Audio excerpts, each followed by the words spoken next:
உறவு என்றும் இறைகுல விழுந்தெழு நிலை வாழ்வை நோக்கி புறப்படு இறைகுறவில் ஆலை பணிவோம் பாட அழைக்குது.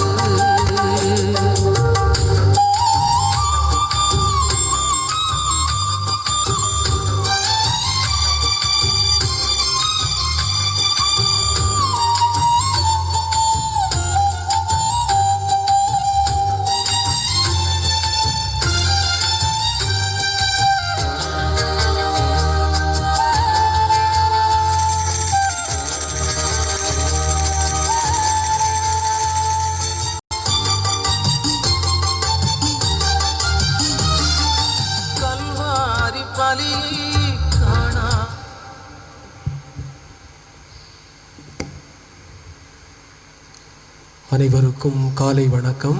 காலை வணக்கம் ஃபாதர். தந்தை மகன் தூயாவியாரின் பெயராலே நம் ஆண்டவராகிய இயேசு கிறிஸ்துவின் அருளும் கடவுளின் அன்பும் தூயாவியாரின் நட்புறவும் உங்கள் அனைவரோடும் என்றும் இருப்பதாக.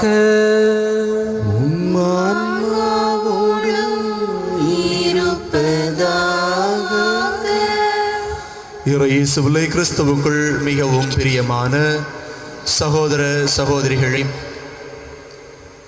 இன்று நமது தாயாம் திருச்சபையானது பொதுக்காலம் 13வது ஞாயிறை கொண்டாட நம் அனைவரையும் அழைக்கின்றது.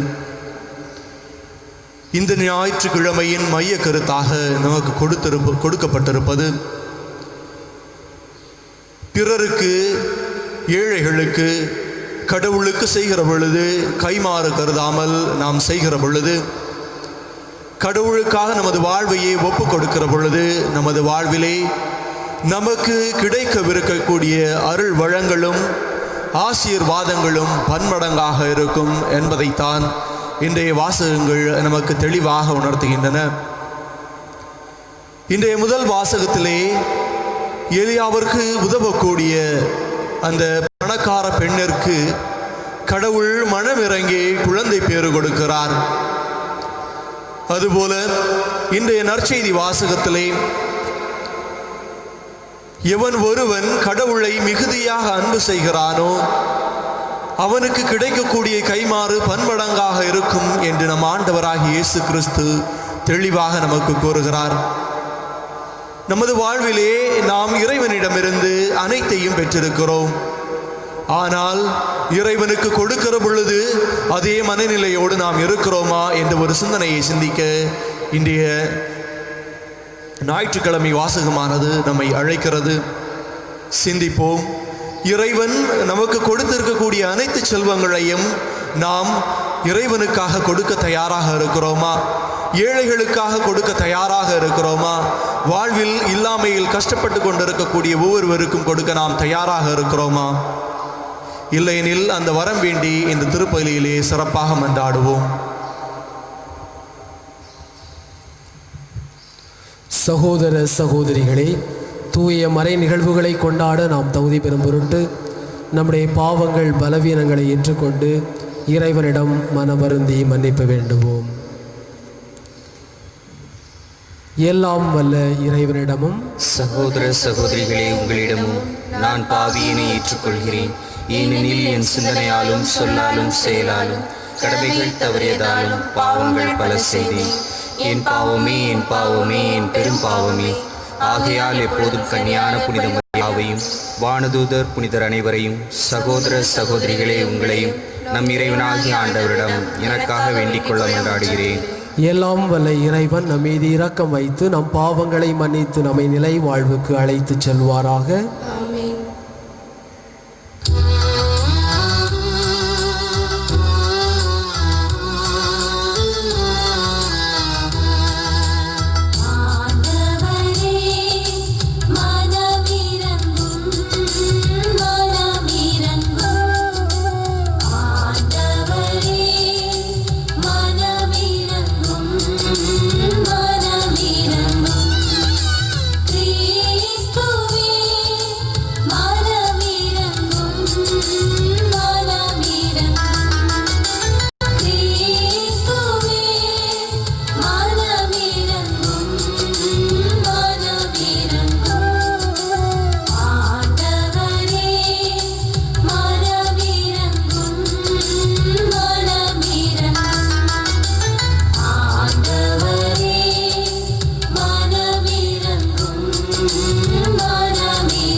மன்றாடுவோமாக. இறைவா, உமது அருளால் உம் பிள்ளைகளாக தேர்ந்தெடுக்க பெற்ற நாங்கள் ஒளியின் மக்களாக இருக்க விரும்பினீரே. நாங்கள் தவறு எனும் இருளில் சிக்கிக் கொள்ளாமல் உண்மையின் பேரொளியில் என்றும் சிறந்து விளங்க அருள் புரிவீராக. உம்மோடு தூயாவியாரின் ஒன்றிப்பில் இறைவனாய் என்றென்றும் வாழ்ந்து ஆட்சி செய்கின்ற ஆண்டவரும் உம் திருமகனுமாகிய இயேசு கிறிஸ்து வழியாக உம்மை மன்றாடுகின்றோ.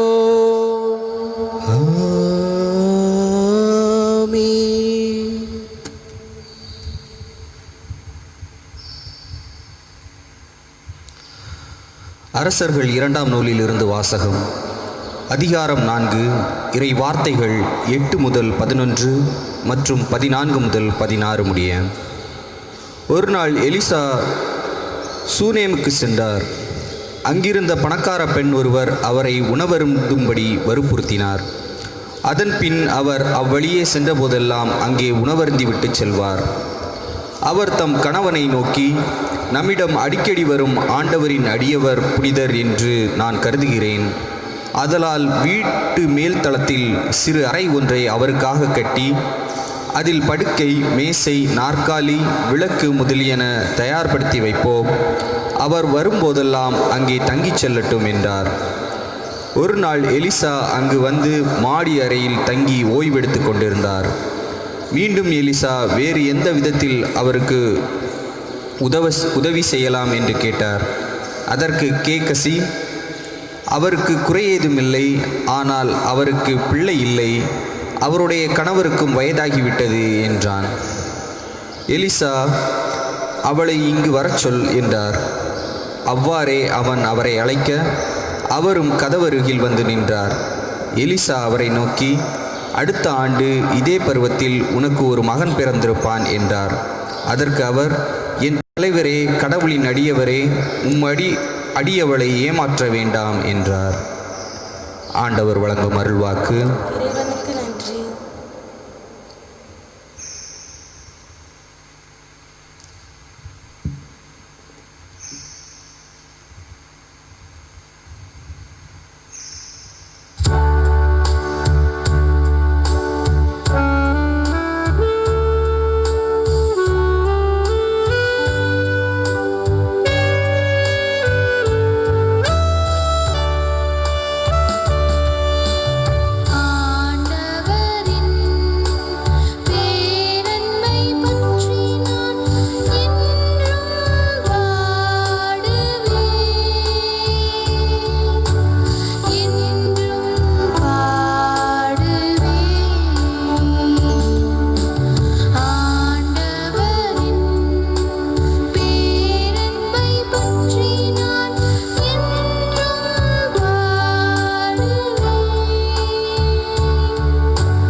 அவர்கள் நடப்பார்கள்.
வாசகம். திருத்தூதர் பவுல் ரோமேயருக்கு எழுதிய திருமுகத்திலிருந்து வாசகம். அதிகாரம் 6, இறை வார்த்தைகள் 3 முதல் 4 மற்றும் 8 முதல் 11.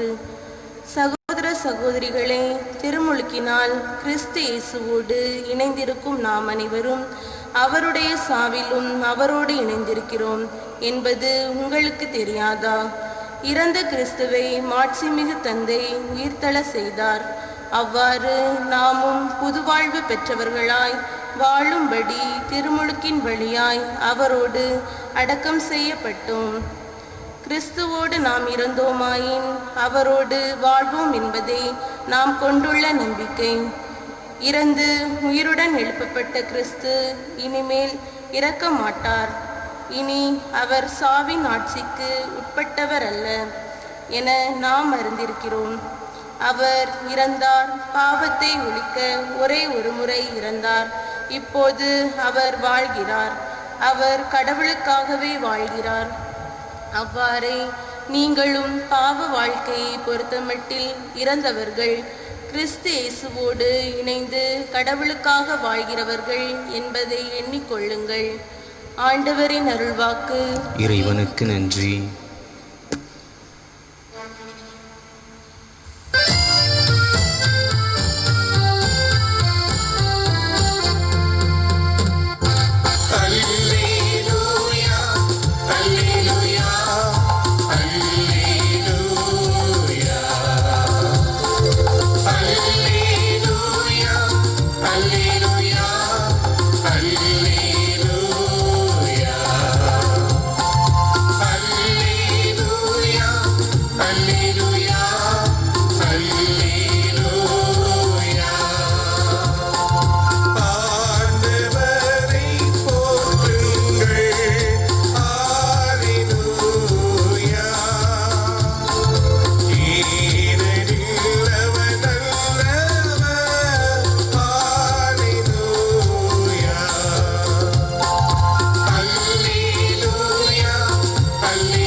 ஆண்டவர் உங்களோடு இருப்பாராக.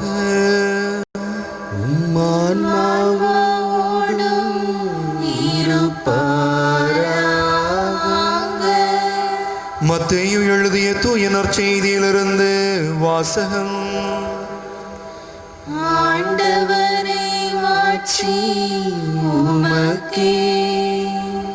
மத்தேயு நற்செய்தி அதிகாரம் 10, இறை திருவசனங்கள் 37 முதல் 42 முடிய.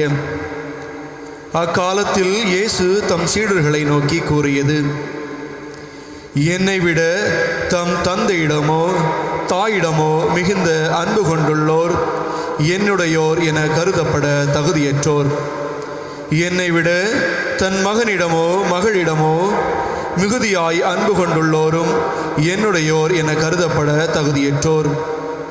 தம் சிலுவையை சுமக்காமல் என்னை பின்பற்றி வருவோர் என்னுடையோர் என கருதப்பட தகுதியற்றோர். தம் உயிரை காக்க விரும்புவோர் அதை இழந்து விடுவர். என் பொருட்டு தம் உயிரை இழப்போரோ அதை காத்து கொள்வர். உங்களை ஏற்றுக்கொள்பவர் என்னை ஏற்றுக்கொள்ளுகிறார். என்னை ஏற்றுக்கொள்பவரோ என்னை அனுப்பியவரையே ஏற்றுக்கொள்ளுகிறார். இறைவாக்கினர் ஒருவரை அவர் இறைவாக்கினர் என்பதால் ஏற்றுக்கொள்பவர் இறைவாக்கினருக்குரிய கைமாறு பெறுவார். நேர்மையாளர் ஒருவரை அவர் நேர்மையாளர் என்பதால் ஏற்றுக்கொள்பவர் நேர்மையாளருக்குரிய கைமாறு பெறுவார். இச்சிறியோருள் ஒருவருக்கு அவர் என் சீடர் என்பதால் ஒரு கிண்ணம் குளிர்ந்த நீராவது கொடுப்பவரும் தம் கைமாறு பெறாமல் போகார் என உறுதியாக உங்களுக்கு சொல்லுகிறேன். ஆண்டவரின் அருள்வாக்கு. கிறிஸ்துவே, உமக்கு புகழ்.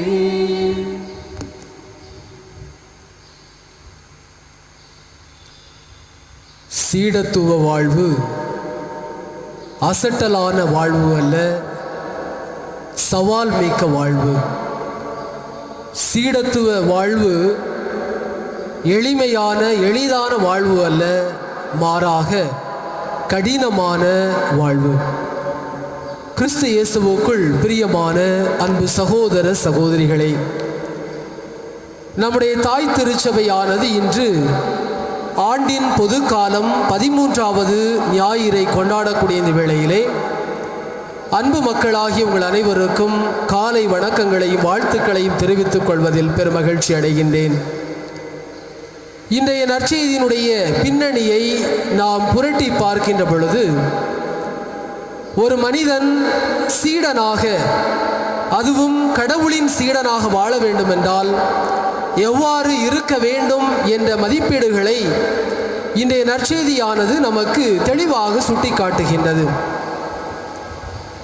ஒரு பங்கிலே அந்த பங்கினுடைய ஆலயத்திற்காக திருவிழா எடுத்தார்களாம். அந்த திருவிழாவை நடத்துவதற்கு அந்த ஊரை சார்ந்த பெரியவர்கள் எல்லோரும் ஒன்றாக கூடி ஒருங்கிணைந்து ஒரு திட்டமிட்டார்கள். இந்த வருடம் திருவிழாவை நன்றாக நாம் நடத்த வேண்டும். எனவே இந்த திருவிழாவிற்கு எல்லா மக்களுக்கும் வயிறார பசி அடக்க நாம் வயிறார உணவை கொடுக்க வேண்டும். எனவே அசன உணவு கொடுக்க வேண்டும் என்று அவர்கள் திட்டமிடுகிறார்கள். அவர்கள் திட்டமிட்டபடியே ஒரு மிகப்பெரிய ஒரு பண்ணை, ஆடுகள் அதிகமாக இருக்கக்கூடியது, கோழிகள் அதிகமாக இருக்கக்கூடிய அந்த பண்ணைக்குள் செல்கிறார்கள். அந்த பண்ணை முதலாளியை பார்த்து, நாங்கள் இவ்வாறு எங்களுடைய ஊருக்கு விழா எடுக்க இருக்கின்றோம், எனவே நாங்கள் பிரியாணி போட வேண்டும், எனவே இந்த ஆடுகளும் இந்த கோழி முட்டைகளும் எங்களுக்கு தேவையாக இருக்கிறது என்று சொல்ல, எத்தனை என்று அவர் கேட்க, 1000 பேர் இந்த திருவிழாவிற்கு வருவார்கள், எனவே 1000 முட்டைகள் எங்களுக்கு தேவைப்படுகிறது, ஆனால் 150 கிலோ ஆடுகளும் எங்களுக்கு தேவைப்படுகிறது என்று சொல்கிறார்கள். இவ்வாறு முதலாளியும் அந்த ஊரை சார்ந்த பெரியவர்களும் பேசிக் கொண்டிருந்த பொழுது இதை கேட்ட அந்த கோழிகளும் ஆடுகளும் உரையாடத் தொடங்குகிறார்கள். இந்த கோழி சொல்கிறது ஆட்டை பார்த்து, 1000 பேர் உணவுக்காக நாங்கள் 1000 முட்டைகள் கரெக்டாக சரியாக கொடுக்கின்றோம், ஆனால் ஆடுகள் நீங்கள் எப்படி 150 கிலோ இறைச்சியை மட்டும் கொடுக்க முடியும், நாங்கள் 1000 நீங்கள் 150 என்ற ஒரு வாக்குவாதமும் விவாதமும் அந்த ஆடுகளுக்கும் கோழிகளுக்கும் இடையே ஏற்பட்டு கொண்டிருக்கிறது. அப்பொழுதுதான் அந்த ஆடு சற்று மெதுவான குரலிலே அந்த கோழிகளுக்கு சொல்கிறது, நீங்கள் இந்த 1000 முட்டைகளை உங்களுடைய உடலில் ஒரு பகுதியிலிருந்து ஒரு சிறிய ஒரு பகுதியாகத்தான், பகிர்வாகத்தான் நீங்கள் கொடுக்கிறீர்கள், ஆனால் நாங்கள் அப்படி இல்லை, இத்தனை 1000 மனிதர்களும் உணவு உண்பதற்கு எங்களையே நாங்கள் முழுமையாக கொடுக்கிறோம் என்று இந்த ஆடுகள் பதில் சொன்னார்களாம். அன்புமிக்கவர்களே, இது ஒரு சிறிய ஒரு கதையாக இருக்கலாம், ஒரு புனைக்கதையாக கூட இருக்கலாம், ஆனால் நம்முடைய வாழ்விற்கு மிகப்பெரிய அர்த்தங்களையும் வாழ்விற்கு பாடங்களையும் கற்றுக் கொடுக்கிறது.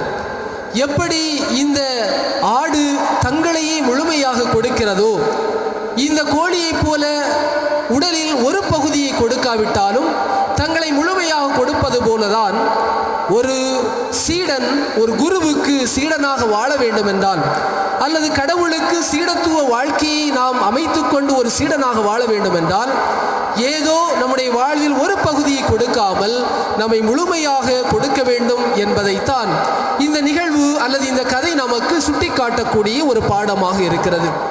இன்றைய நற்செய்தியை நாம் வாசிக்க கேட்டிருக்கின்றோம். முதல் வாசகம், 2ஆம் வாசகம், நற்செய்தி வாசகம், இந்த 3 வாசகங்களை நாம் ஆய்வு செய்கின்ற பொழுது சீடன் எவ்வாறு ஒரு குருவுக்கு நல்ல ஒரு சீடனாக இருக்க முடியும், அல்லது கடவுளுக்கு சீடனாக வாழ வேண்டும் என்றால் எப்படிப்பட்ட வாழ்க்கையை நாம் அமைத்துக் கொள்ள வேண்டும் என்று இந்த நற்செய்தியிலே தெளிவாக சொல்லப்படுகிறது. எனவே நாம் ஏதோ வாழுகின்றோம், வேலை செய்கின்றோம், கடமைக்காக பல காரியங்களை செய்கிறோம் என்பது அல்ல ஒரு சீடத்துவ வாழ்வு. தன்னை தியாகம் கொடுப்பதற்கு, நாம் நம்மை முழுமையாக இந்த சமூகத்திற்கு அர்ப்பணிக்கின்ற பொழுதுதான் நாம் கடவுளுக்கு ஒரு சீடத்துவ வாழ்க்கை வாழ்ந்து கொண்டிருக்கிறோம் என்பதைத்தான் இயேசு நமக்கு இன்று கற்றுக் கொடுக்கக்கூடிய பாடமாக இருக்கிறது. அப்படி என்றால் கடவுளுக்கு உகந்த சீடத்துவ வாழ்க்கை வாழ வேண்டும் என்றால் நாம் என்ன செய்ய வேண்டும் என்று பார்க்கின்ற பொழுது இன்றைய வாசகங்கள் 3 சிந்தனைகளை நமக்கு தருகின்றது. இன்றைய நற்செய்தி வாசகத்தில் கொடுக்கக்கூடிய இந்த 3 சிந்தனைகளுமே ஒரு மனிதன் நல்ல ஒரு சீடத்தியாக வாழ்வதற்கான அடிப்படை பாடங்களாக இருக்கிறது. முதலாவதாக இயேசு சொல்லக்கூடியது, எவன் ஒருவன் தன்னுடைய தந்தையையோ தாயையோ மகளையோ மகனையோ பெற்றோரையோ அவர்களை விட அதிகமாக கடவுளுக்கு அன்பு செய்யக்கூடியவனாக இருந்தால், அல்லது இவர்களை விட இறைவனுக்கு முதன்மை கொடுக்கக்கூடிய ஒரு மனிதனாக இருந்தால் அவன்தான் உண்மையான சீடனாக இருக்க முடியும்.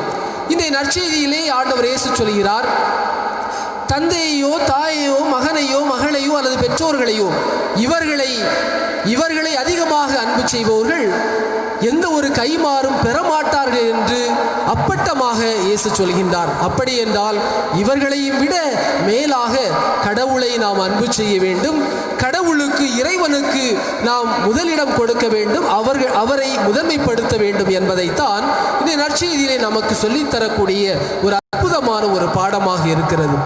இயேசு எருசலேம் ஆலயத்திலே அவர் பல்வேறு பணிவிடைகளை அங்கு செய்கின்றார், உரையாற்றுகின்றார். எசாயாவினுடைய சுருளேட்டை எடுத்து அங்குள்ள பரிசேயர்கள், சதுசேயர்கள், இறைவாக்கினர்கள், பெரிய பெரிய தலைவர்கள் மத்தியிலே அந்த சுருளேடை எடுத்து வாசித்து விளக்கம் கொடுக்கின்ற பொழுது அங்கே பெற்றோர்கள், இயேசுடைய பெற்றோர்கள் தேடுகிறார்கள். என்னுடைய மகன் எங்கே என்ற ஆவலோடும் அன்போடும் எதிர்பார்ப்போடும் தேடுகிறார்கள். ஆனால் அந்த கூட்டத்தில் இயேசு இருக்கிறார் என்று தெரிந்தவுடனே இயேசு தன்னுடைய பெற்றோர்களை அல்லது தாயை, சகோதரனை பார்த்து, யார் என் தாய், யார் என் சகோதரர் என்று சொல்கிறார் என்றால் இந்த இரத்த உறவுகளையும் கடந்து இறைவனுக்கும் இறை ஆட்சிக்கும் நாம் முதன்மைப்படுத்த வேண்டும், முதலிடம் கொடுக்க வேண்டும் என்பதைத்தான் அந்த செய்தியும் நமக்கு கற்பித்து காட்டுகிறது. இது விவிலியத்தில் இருக்கக்கூடியதாக இருக்கிறது. எனவே இறைவனுக்கு அல்லது கடவுளுக்கு உண்மையான சீடனாக, இயேசுவுக்கு உண்மையான சீடத்துவ வாழ்க்கை அல்லது சீடனாக வாழ வேண்டும் என்றால் நம்முடைய இரத்த உறவுகளை கடந்து கடவுளை அன்பு செய்ய வேண்டும். நம்முடைய தாயை, தந்தையை, சகோதர சகோதரிகளை, மகளை, மகனை கடந்து நாம் இறைவனை முதன்மைப்படுத்த வேண்டும். அவன்தான் உண்மையான சீடனாக வாழ முடியும் என்பதைத்தான் இன்றைய வாசகம் நமக்கு சுட்டிக்காட்டக்கூடிய முதல் சிந்தனையாக இருக்கிறது. இரண்டாவதாக பார்க்கின்ற பொழுது, ஒருவன் கடவுளுக்கு சீடனாக மாற வேண்டும் என்றால் அவன் தன்னுடைய உயிரை கூட துச்சமென கருதக்கூடாது. உயிரை இழந்து கடவுளை முதன்மைப்படுத்த வேண்டும். எந்த பணிக்காக, எந்த இலக்கிற்காக, எந்த இறையாட்சி பணிக்காக அவன் வந்திருக்கின்றானோ அந்த இலக்கை நோக்கி பயணம் செய்ய வேண்டும். எனவே உயிர் சென்று விடுகிறதே, உயிருக்கு பயந்து வாழ்ந்தால் கண்டிப்பாக கடவுளுக்கு ஒரு சீடனாக வாழ முடியாது என்பதையும் இன்றைய நற்செய்தியிலே நமக்கு சுட்டிக்காட்டப்படுகிறது. ஒரு முறை படை வீரர்கள் அனைவருமே எதிர் நாட்டோடு போரிடுகிறார்கள். குற்றுயிராய் ஒரு படை வீரன் அடிபட்டு தன்னுடைய கைகளையும் கால்களையும் இழந்து ஆங்காங்கே குருதிகள் ஓடக்கூடிய, இரத்தம் உடலிலே ஓடக்கூடிய ஒரு சூழ்நிலையிலே பாதிக்கப்படுகின்றான். அப்படிப்பட்ட படை வீரர்களுக்கு ஒரு அருள் பணியாளர் ஆன்மீக பணியையும் மருத்துவ பணியையும் செய்து கொண்டிருக்கிறார்.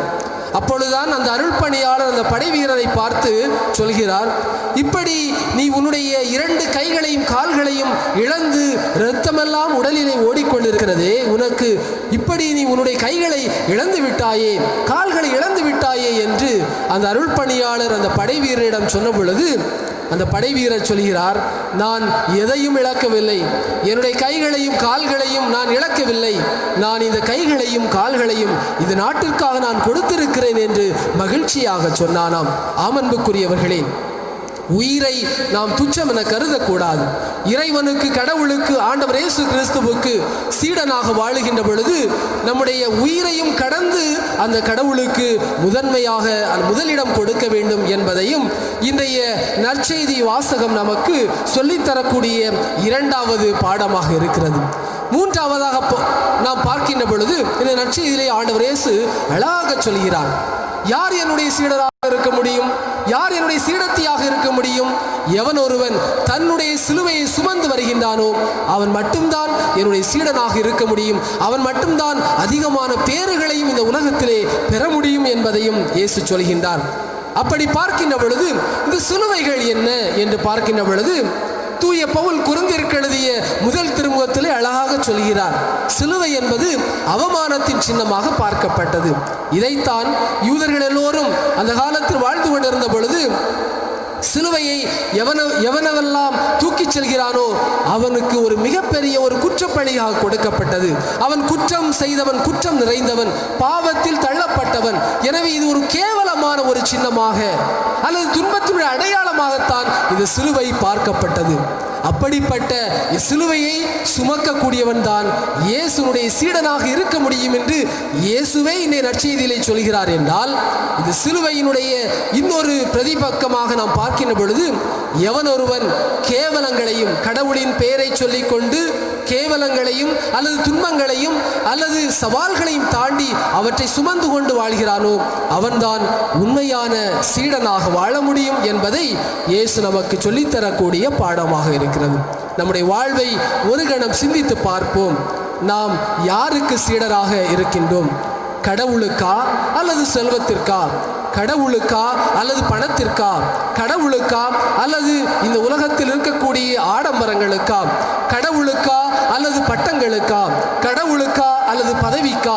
நாம் நம்மை சிந்திக்கதான் இன்றைய நற்செய்தி வாசகங்கள் நமக்கு அழைக்கின்றது. இன்றைய நற்செய்தியினுடைய கடைசி பகுதியை பார்க்கின்ற பொழுது யாரெல்லாம் இறைவனுக்கு சீடராக இருக்கின்றார்களோ அவர்களை பாதுகாக்கக்கூடியவர்கள், அவர்கள் அதிகமான பேறுகளை பெற்று மகிழ்வார்கள் என்று இந்த நற்செய்தியிலே கடைசியாக சொல்லப்படுகிறது. இதை நாம் சிந்திக்கின்ற பொழுது இந்த முதல் வாசகத்திலே சுனேம் என்ற பகுதியில் உள்ள ஒரு பணக்கார பெண் எலிசா என்ற இறைவாக்கினர் கடவுளின் அடியாருக்கு உதவி செய்கிறார். எப்பொழுதெல்லாம் இந்த இறைவாக்கினர் எலிசா இறைவாக்கினர் அவருடைய வீட்டிற்கு வருகிறார்களோ அப்பொழுதெல்லாம் அவருக்கு உணவு கொடுக்கிறார். அவருக்கென்று ஒரு தனி இடத்தை கட்டி அவரை பாதுகாக்கக்கூடிய ஒரு சூழ்நிலை. அப்படிப்பட்ட நிலையில்தான் இந்த எலிசா இறைவாக்கினர் கடவுள் வழியாக ஒரு மிகப்பெரிய ஒரு ஆசீரை அந்த சுனேம் நகரை சார்ந்த பணக்கார பெண்ணுக்கு கொடுக்கின்றார். என்ன ஆசீர்? அவர்கள் குழந்தை இல்லாமல் இருக்கிறார்கள். எனவே கடவுள் அவர்களுக்கு குழந்தை கொடுக்கின்றார். குழந்தை பெற்றெடுக்கக்கூடிய ஒரு சூழ்நிலையிலே உருவாக்கப்படுகிறது என்பதையும் அந்த முதல் வாசகம் நமக்கு சொல்லித்தரக்கூடிய அற்புதமான ஒரு பாடமாக இருக்கிறது. எனவே அன்புக்குரியவர்களே, நம்முடைய வாழ்வை சற்று அலசி பார்ப்போம். கடவுளுக்கு, இறைவனுக்கு அல்லது நம்முடைய ஆண்டவர் இயேசுவுக்கு உண்மையான சீடராக வாழ வேண்டும் என்றால் நம்முடைய தந்தையை, தாயை, மகனை, மகளை, பெற்றோரை கடந்து நாம் கடவுளுக்கு முதன் நிலை கொடுக்க வேண்டும். நம்முடைய உயிரை கடந்து நாம் கடவுளுக்கு முதன்மை கொடுக்க வேண்டும், முதலிடம் கொடுக்க வேண்டும். அன்றாடம் ஒவ்வொரு நாட்களிலும் நாம் சந்திக்கக்கூடிய எல்லா வேதனைகள், சோதனைகள், கவலைகள், கஷ்டங்கள், சஞ்சலங்கள், எல்லா துன்பங்களையும், எல்லா கேவலமான பேச்சுகளையும், எல்லா குறைகளையும் ஒரு சிலுவையாக ஏற்றுக்கொண்டு இறைவனுக்காக நாம் பணி செய்வோம். அப்பொழுதுதான் இந்த உலகத்திலே இறையாட்சி மலரும். இல்லாவிட்டால் இந்த உலகத்தில் இறையாட்சி மலராது. எனவே இறைவனுக்கு உகந்த சீடனாக, சீடத்திகளாக வாழ இந்த பலியில் நாம் தொடர்ந்து வேண்டுவோம். ஆமேன். அனைவரும் எழுந்து நின்று நம்முடைய விசுவாசத்தை அறிக்கையிடுவோம்.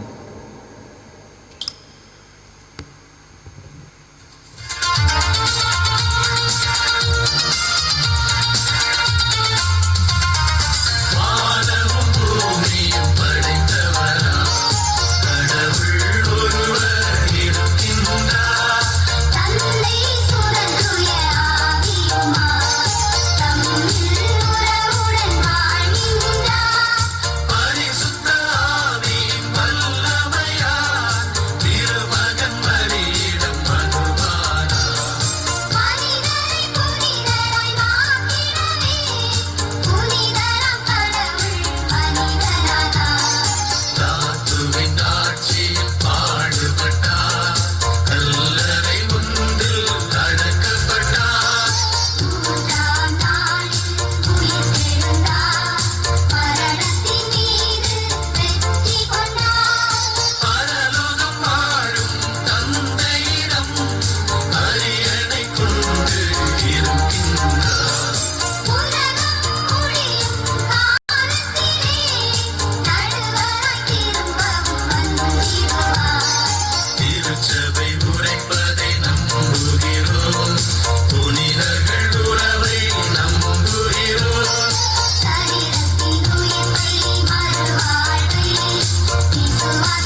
அன்பிற்கினியவர்களே, கடவுளுக்கு சீடர்களாக சீடத்திகளாக நாம் வாழ நாம் நம்மை தயாரிக்கக்கூடிய இந்த வேளையிலே இறைவன் இன்னும் நம்மை எல்லோரையுமே அன்பு செய்கிறார் என்ற உணர்வோடு உரிமையோடு அவரிடம் நம்முடைய விண்ணப்பங்களை எடுத்து கூறுவோம்.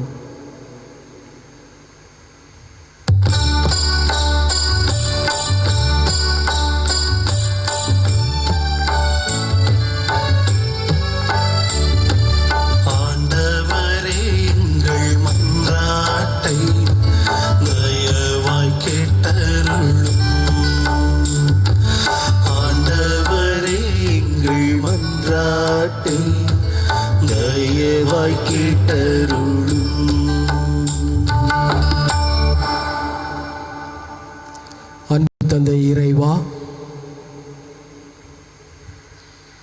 எங்களை இறையாட்சி சமூகத்தை வழிநடத்தக்கூடிய திருத்தந்தை, ஆயர்கள், குருக்கள், அருள் சகோதரிகளுக்காக வேண்டுகின்றோம். இறையாட்சியினுடைய இலக்கை நோக்கி இவர்கள் அனைவருமே பயணம் செய்யவும், எது சரி தவறு என்று ஆய்ந்துணர்ந்து நீதிக்காக உழைக்கக்கூடிய நல்ல வரத்தையும், உண்மையான சீடர்களாக சீடத்திகளாக இந்த இறையாட்சி சமூகத்தில் எதை விதைக்க வேண்டுமோ அவற்றை விதைக்கக்கூடிய நல்ல மனதினடையும் உடல் உள்ள சுகத்தையும் என்றும் கொடுக்கும்படியாக இறைவா உம்மை மன்றாடுகின்றோம். ஆண்டவரே, எங்கள் மன்றாட்டை தயவாய் கேட்டருளும். ஆண்டவரே, எங்கள் மன்றாட்டை தயவாய் கேட்டருளும். எங்களை பாதுகாத்து வழிநடத்தக்கூடிய அன்பு இறைவா, எங்கள் நாட்டை வழிநடத்தக்கூடிய தலைவர்கள், பல்வேறு நிலையிலே பணி செய்யக்கூடிய எல்லா தலைவர்களையுமே நிறைவாக ஆசீர்வதித்தருளும், அவர்களோடு உடன் இருந்தருளும். மக்களுக்காக மக்களால் தேர்ந்தெடுக்கப்பட்ட இவர்கள் மக்களுக்காக தொடர்ந்து பணியாற்றவும், அர்ப்பண உணர்வோடும் தியாக மனநிலையோடும் மக்களுடைய சூழ்நிலையையும் அவருடைய வாழ்வாதாரத்தையும் புரிந்து கொண்டு பணியாற்ற நல்ல மனதினை தர வேண்டும் என்று இறைவா உம்மை மன்றாடுகின்றோம். ஆண்டவரே, எங்கள் மன்றாட்டை தயவாய் கேட்டருளும். ஆண்டவரே, எங்கள் மன்றாட்டை தயவாய் கேட்டருளும். மருத்துவராம் இறைவா, கொரோனா என்ற கோவிட்-19 என்ற இந்த நோயினால் எங்கள் மாவட்டத்தில் அதிகமாக மக்கள் பாதிக்கப்பட்டு கொண்டிருக்கிறார்கள். ஆண்டவரே, நீரே மருத்துவர் என்பதை நாங்கள் இந்த நேரத்தில் உணர்கின்றோம். இந்த உலகத்தில் மனிதனால் நடக்காதது, இயலாதது உம்மால் மட்டுமே நடக்கும் என்ற நம்பிக்கையோடு வாழக்கூடிய எங்கள் அன்பு மக்களை ஆசிர்வதியும்.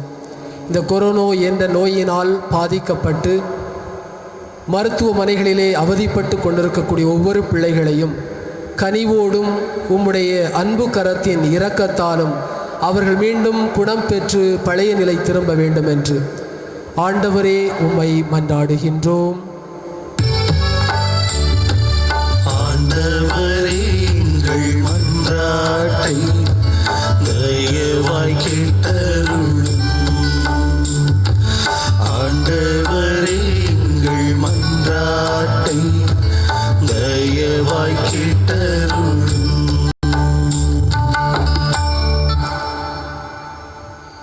எங்கள் அன்பான ஆண்டவரே, எங்கள் பங்கில் கடல் தொழில் செய்து கொண்டிருக்கக்கூடிய ஒவ்வொரு மீனவ பிள்ளைகளுக்காக ஜெபிக்கின்றோம்.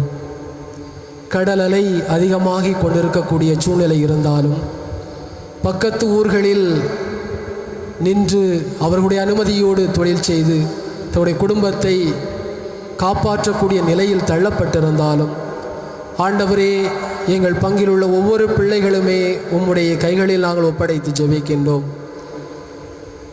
வெயிலும் மழையும் பாராமல் பல மைல்கள் தாண்டி தொழில் செய்து தங்களுடைய பொருளாதாரத்தையும் வாழ்வாதாரத்தையும் மீட்டு அவர்கள் முயற்சிக்கின்ற பொழுது, ஆண்டவரே, எந்த ஒரு தடையும் எம் மீனவ மக்களுக்கு வராமல் உம்முடைய அன்பு கரத்திலே கண்மணி போல அவர்களை பாதுகாத்து வழிநடத்திட வேண்டும் என்று இறைவா உம்மை மன்றாடுகின்றோம். ஆண்டவரே, எங்கள் மன்றாட்டை தயவாய் கேட்டருளும். ஆண்டவரே, எங்கள் மன்றாட்டை தயவாய் கேட்டருளும். அழைத்தலின் நாயகனாம் இறைவா, சீடத்துவ வாழ்க்கையை பற்றி நாங்கள் இன்றைய நாளிலே சிந்திக்கின்ற பொழுது, எங்கள் பங்கு சமூகத்தில் பல்வேறு இடங்களிலும் நாடுகளிலும் இருந்து உம்முடைய பணியை ஆற்றக்கூடிய எங்கள் மண்ணின் மைந்தர்கள், அருள் சகோதரிகள், அருள் சகோதரர்கள், குருக்கள் அனைவரையுமே, பொது நிலையினர்கள் அனைவரையுமே நிறைவாக ஆசிர்வதியும். அவர்கள் வெளியிடங்களில் உம்முடைய பணியை செய்து கொண்டிருந்தாலும் நீரே அவர்களை அன்பு செய்து அவர்களோடு உடனிருந்து அவர்கள் செய்யக்கூடிய பணியை இன்னும் பலப்படுத்தி, நீர் எப்பொழுதும் அவர்களோடு இருக்கிறீர் என்ற உணர்வை எப்பொழுதும் அவர்களுக்கு கொடுக்க வேண்டும் என்றும், நல்ல உடல் சுகத்தோடு என்றும் தங்களுடைய இறையாட்சி பணியை திறம்பட செய்ய வேண்டும் என்றும் இறைவா உம்மை மன்றாடுகின்றோம். ஆண்டவரே, எங்கள் மன்றாட்டை தயவாய் கேட்டருளும். ஆண்டவரே, எங்கள் மன்றாட்டை தயவாய் கேட்டருளும். நம்முடைய தனிப்பட்ட தேவைகளை ஒரு நிமிடம் கண்களை மூடியவாறு நாம் வேண்டுவோம்.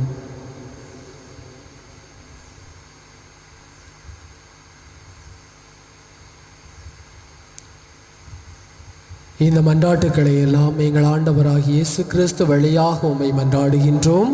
ஆமீன்.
அன்பு மக்களே, என்னுடையதும் உங்களுடையதுமான இந்த தெய்வீக பலி எல்லாம் வல்ல தந்தையாகிய இறைவனுக்கு ஏற்றதாகும்படி மன்றாடுங்கள்.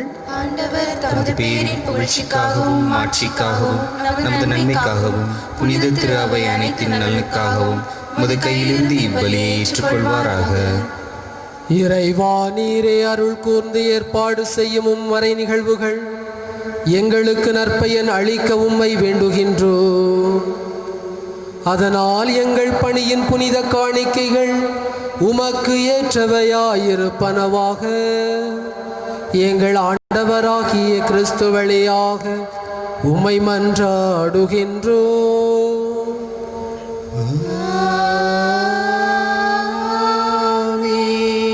ஆண்டவர் உங்களோடு இருப்பாராக.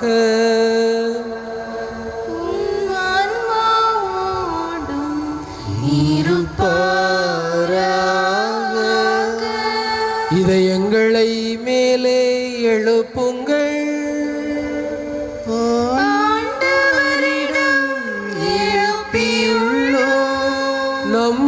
தேவனாகி ஆண்டவருக்கு நன்றி கூறுவோம். அது தகுதியும் நீதியும் ஆனதே.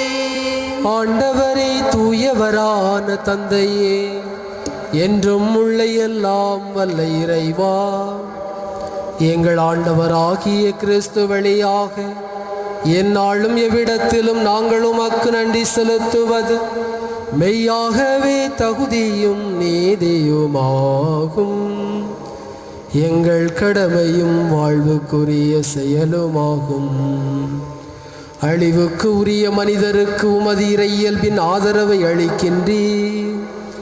மனிதனின் சாகும் தன்மையை பிணிப்போக்கு மருந்தாக பயன்படுத்தி நாங்கள் எவ்வாறு அழிவுற்றோமோ அவ்வாறு எங்கள் ஆண்டவராகிய கிறிஸ்து வழியாக எங்களுக்கு மீட்பு அருளுகின்றீர். இவை அனைத்தாலும் அளவற்ற மாட்சி உமக்கே உரியது என்பதை உணருகின்றோம். ஆகவே வானகதூதரணிகளோடும் புனிதரின் பெரும் திரளோடும் நாங்களும் சேர்ந்து உமக்கு புகழ்ச்சி பண்ணிசைத்து முடிவின்றி அக்களித்து பாடுவதாவது: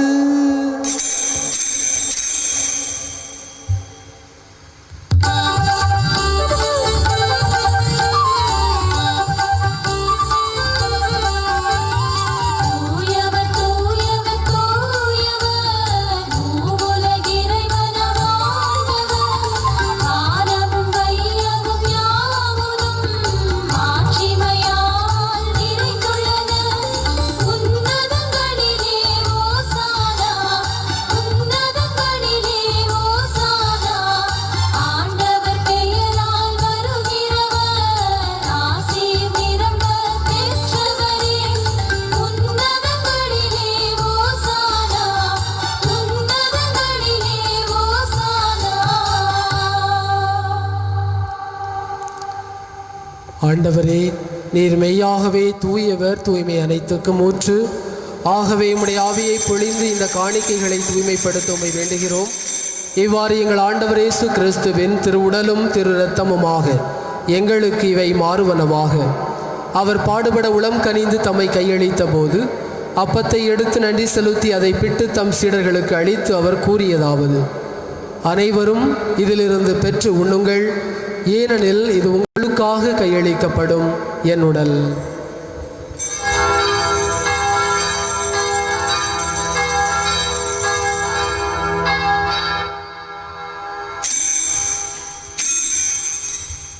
அவ்வண்ணமே இரவு விருந்தை அருந்திய பின் தம் திருக்கரங்களால் கிண்ணத்தையும் எடுத்து மீண்டும் உமக்கு நன்றி கூறி தம் சீடர்களுக்கு அளித்து அவர் கூறியதாவது: அனைவரும் இதிலிருந்து பெற்று பருகுங்கள், ஏனெனில் இது புதிய நிலையான உடன்படிக்கைக்கு உரிய என் இரத்தத்தின் கிண்ணம். இது பாவ மன்னிப்புக்கென்று உங்களுக்காகவும் பலருக்காகவும் சிந்தப்படும். இதை என் நினைவாக செய்யுங்கள்.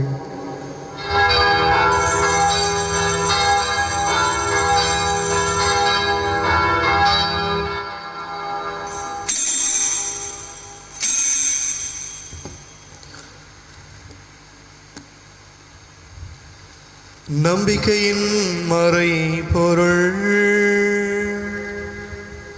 ஆண்டவரே, நீர் வருமளவும் உமது இறப்பினை அறிக்கையிடுகின்றோம், உமது உயிர்ப்பினையும் எடுத்துரைக்கின்றோம்.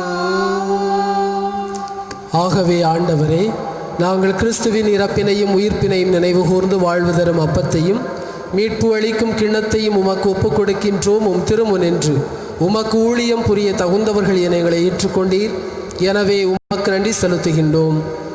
மேலும் கிறிஸ்துவின் உடலிலும் இரத்தத்திலும் பங்கு கொள்ளும் எங்களை தூய் ஆவியார் ஒன்று சேர்க்க வேண்டும் என உம்மை தாழ்மையுடன் மன்றாடுகின்றோம். ஆண்டவரே, உலகெங்கும் பரவியிருக்கும் உமது திரு அவையை நினைவு கூர்ந்தருளும். எங்கள் திருத்தந்தை பிரான்சிஸ், எங்கள் பாசம் மிகுந்த ஆயர் நசுரேன் சூசை, எல்லா திருநிலையினராகிய அனைவரோடும் உமது திரு அவை அன்பில் நிறைவு பெறச் செய்தருளும்.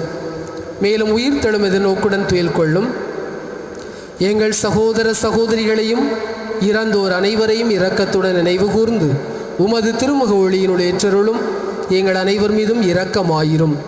கடவுளின் கன்னித்தாயான எங்கள் இடைவிடா சகாய தாய், அவருடைய அன்பு கணவரான புனித யோசேப்பு, புனித திருத்தூதர்கள், இவ்வுலகில் உமக்கு உகந்தவராய் இருந்தோர் ஆகிய புனிதர்கள் அனைவருடன் நாங்கள் நிலைவாழ்வில் பங்கு கொள்ளும் தகுதி பெற்றும் திருமகனும் எங்கள் பங்கின் பாதுகாவலருமான திருச்சிலுவை நாதர் வழியாக உம்மை புகழ்ந்தேத்து வரமருள உம்மை மன்றாடுகின்றோம்.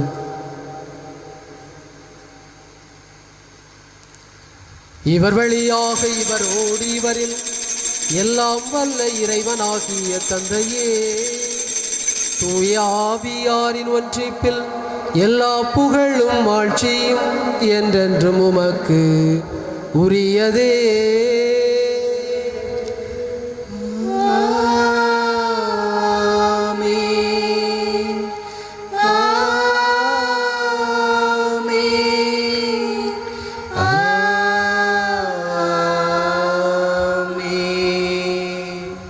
மீட்பரின் கட்டளையாய் கற்பிக்கப்பட்டு இறை படிப்பினையால் பயிற்சி பெற்ற நாம் அனைவரும் துணிந்து பாடுவோம்.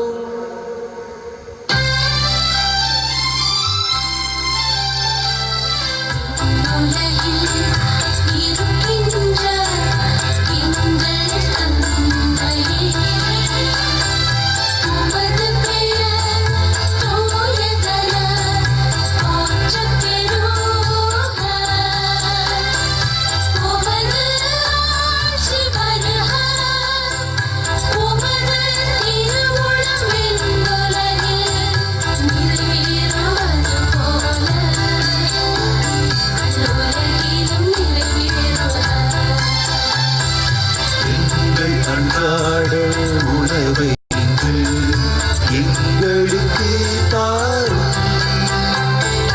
எங்களுக்கு எதிராக குற்றம் செய்வோரை நாங்கள் மன்னிப்பது போல எங்கள் குற்றங்களை மன்னியும், எங்களை சோதனைக்கு உட்படுத்தாதேயும்,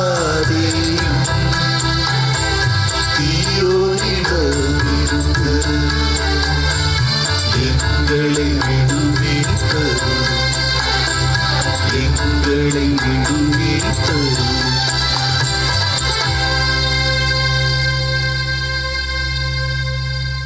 ஆண்டவரே, தீமை அனைத்திலும் இருந்து எங்களை விடுவித்து எங்கள் வாழ்நாளில் அமைதியை கனிவுடன் அருளோமை மன்றாடுகின்றோம்.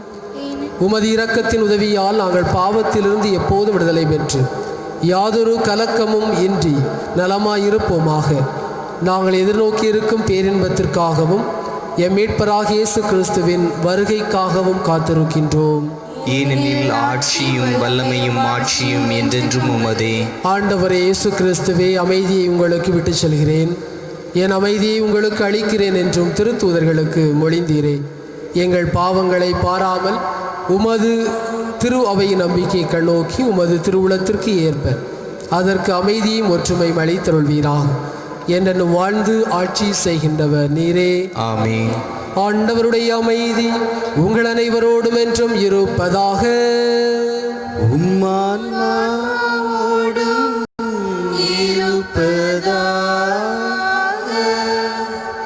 ஒருவருக்கொருவர் கிறிஸ்து வழங்கும் அன்பின் சமாதானத்தினை மகிழ்ச்சியோடு பகிர்ந்து கொள்வோம்.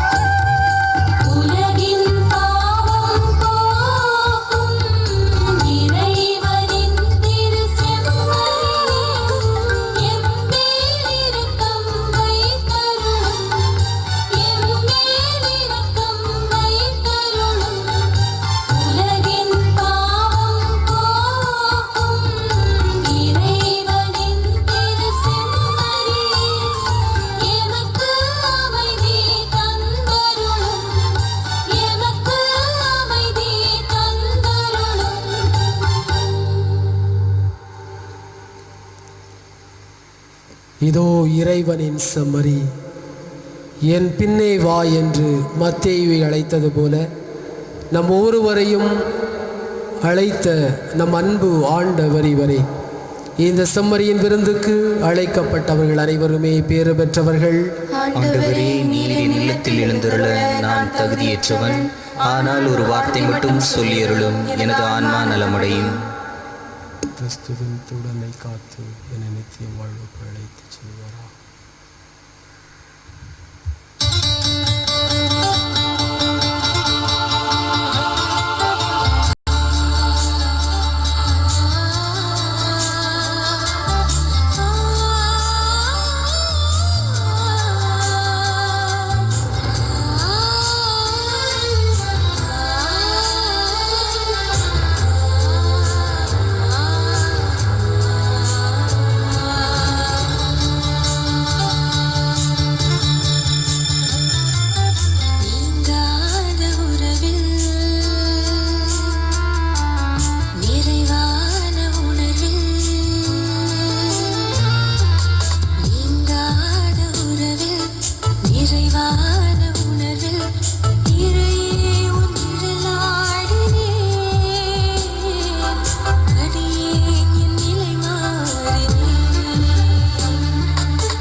திருமண அறிவிப்பு. நமது பங்கை சார்ந்த திரு மத்தியாஸ், திருமதி கொன்சகா இவர்களுடைய அன்பு மகள் மேரி ஸ்டெல்லாவுக்கும், கடியப்பட்டணம் பங்கை சார்ந்த திரு சகாயராஜ், திருமதி பிரிஜிட் இவர்களுடைய அன்பு மகன் சகாய மினு ஸ்டெஃபினுக்கும் திருமணம். இது முதல் அறிவிப்பு. இத்திருமணத்தில் ஏதாவது தடைகள் விக்கனங்கள் இருந்தால் பங்கு தந்தையிடம் அறிவிக்க வேண்டியது உங்கள் அனைவருடைய கடமையும் பொறுப்புமாகும்.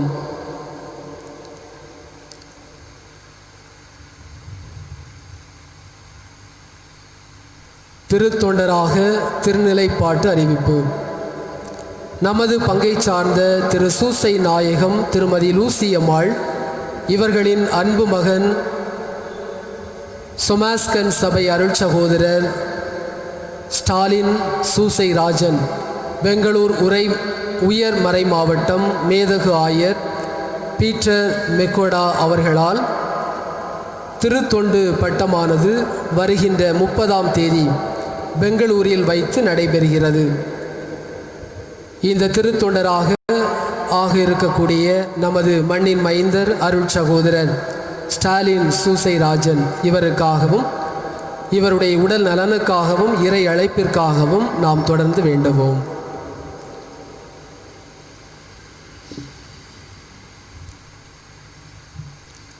நன்றி கூறி மன்றாடுவோமாக. ஆண்டவரே, நாங்கள் ஒப்புக் கொடுத்து உணவாக உட்கொண்ட இப்புனித பலி பொருள் எங்களுக்கு வாழ்வு அளிக்க உம்மை வேண்டுகின்றோம். நாங்கள் முடிவில்லா அன்பினால் உம்முடன் ஒன்றிணைக்கப்பட்டு என்றும் நிலைத்திருக்கும் கனிதர் அருள்வீராக. எங்கள் ஆண்டவராகிய கிறிஸ்து வழியாக உம்மை மன்றாடுகின்றோம்.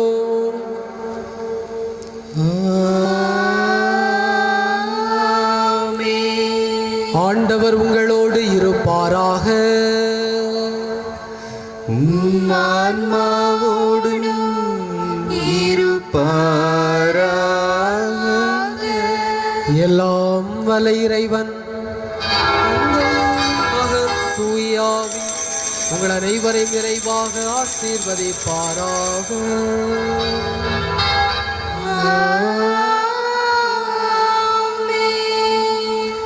இறைவனின் ஆசிரியரை நிரம்ப பெற்றவர்களாய் சென்று வாழுங்கள். வாழ்க்கை பலி தொடர்கின்றது. இறைவனுக்கு நன்றி.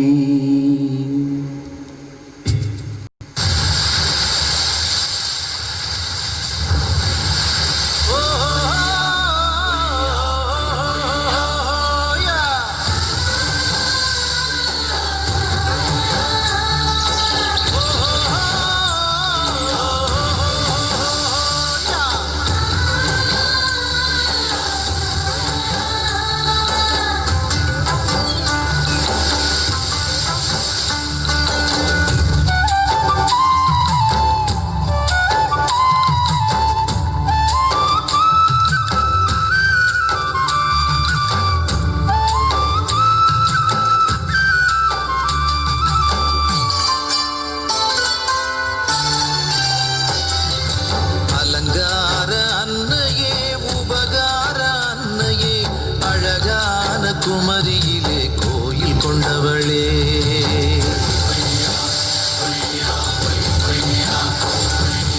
அலங்கார அன்னையே, உபகார அன்னையே, அழகான குமரியிலே கோயில் கொண்டவளே.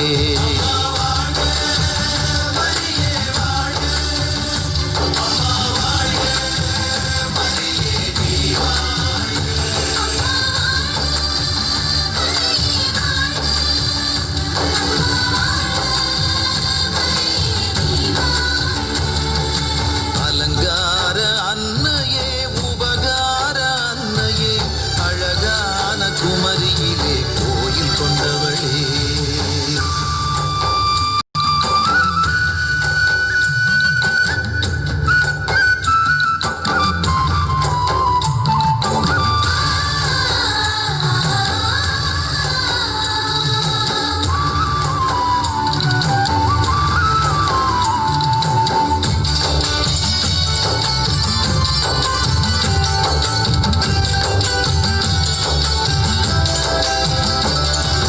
முத்தமிடும் முக்கடலும் உனை பாடும், முத்தமிட்ட உந்தன் பாதம் நாங்கள் தொழுவோம்.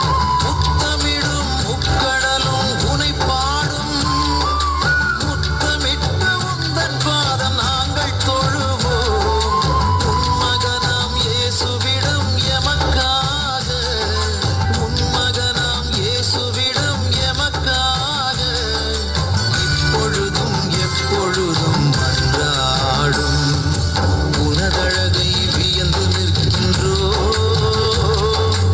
உனை புகழ்ந்து பாடுகின்றோ. உனதழகை வியந்து நிற்கின்றோ, உனை புகழ்ந்து பாடுகின்றோ. இப்பொழுதும் எப்பொழுதும் எங்கள் துன்ப வேளையிலும் எமக்காக இறைப்பதமே வேண்டிடும் அம்மா, வேண்டிடும் அம்மா, வேண்டிடும் அம்மா.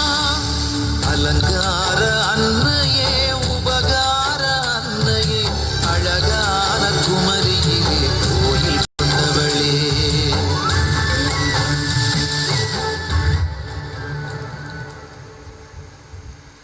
தந்தை, மகன், தூய ஆவியின் பெயராலே